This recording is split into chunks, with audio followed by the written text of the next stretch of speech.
अरविंद साहेब जय लवजी. जय लवजी साहेब. युवराज अण्णा जाधव बोलतो, लवजी शक्ती सेना राज्य उपाध्यक्ष. हो साहेब, जय लवजी, बोला ना. साहेब आपण उपोषणला बसला, 6वा का 5वा दिवस आहे? 7वा दिवस.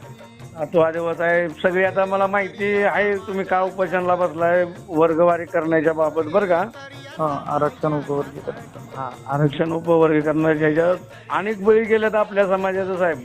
हो सर्व तुम्हाला फोन करून सांगतात स्वतःची काळजी घ्या, कलेक्टर कोण आलते का, अधिकारी कोण आलते का, बरं का? मी व्हिडिओ बघतोय प्रत्येकांच्या.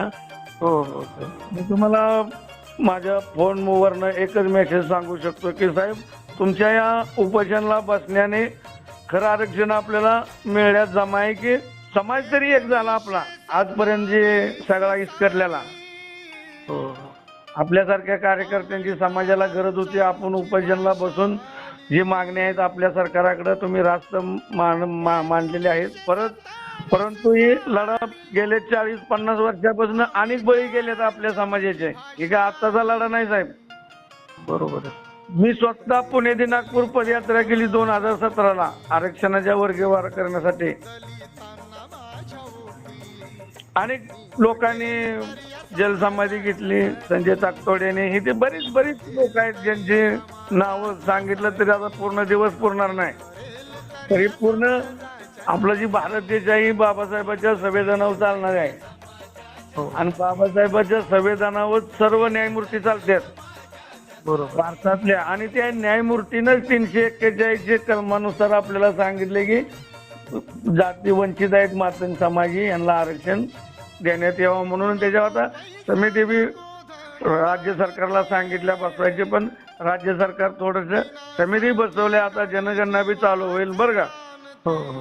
पण 100% तुम्हाला सांगतो साहेब, तुमच्या प्रयत्नाला यश येणार. दुसरी गोष्ट एक जाता जाता तुम्हाला सांगतो की एक भाजप सरकार असं आहे की मी कधीच म्हणणार नाही, आपल्या महाराष्ट्राचे मुख्यमंत्री फडणवीस साहेब पण देवाभाऊ म्हणतो मी त्यांना आता, की त्यांनी रशियामध्ये जाऊन अण्णाभाऊ साठेंचा पुतळा बसवणारा पहिला आपलं मंत्री आहे, पहिला महाराष्ट्रातला. आजपर्यंत मातंग समाजानं कधी भाजपला मतदान केलं नाही. पण भाजप आपल्या पदरात काय ना काय तर टाकणार आहे. आणि एक तुम्हाला जाता जाता सांगतो की शेवटचं की एक पिक्चर आला होता बघा मध्ये सलमान खानचा, त्यामध्ये एक डायलॉग आहे बघा, एक बार मैंने कमिटमेंट किया तो खुद के भी नहीं सुनता. त्याच्यामुळं भाजप सरकारनं मनाव घेतलंय की बऱ्याच जाती वंचित आहेत आरक्षणापासून. त्याच्यामुळं भाजप सरकार आपल्या पदरात काही ना काहीतरी आरक्षण वर्गवारी करणार. आणि देवेंद्र फडणवीस साहेब 100% देणार. तुमच्या उपोषणाच्या प्रयत्नाला यश येणार साहेब.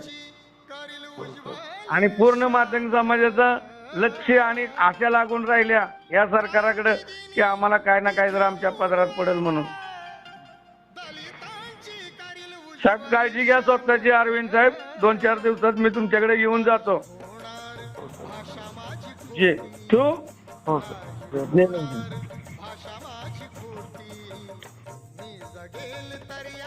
समाजाच्या साठी, जगेल तर या समाजाच्या